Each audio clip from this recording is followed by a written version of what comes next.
So right now we have Warrior King. Warrior King talk, Wagwan Ethiopia. Give them peace right now. Ethiopia, the land where the gods and the goddess love to be. Today it's so painful to see. We're destroying our great unity. Sons and daughters of Sheba, children of Abyssinia, cause you're the pride of Africa and the world all over. You see, at the same time, the public know, while listening to the interview, at one point in history, the whole Africa was known as Ethiopia. Yeah.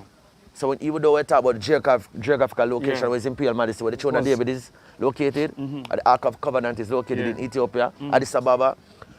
Ethiopia are the name for all Africans, every African across the globe, whether in the diaspora or upon the continent of Ethiopian too.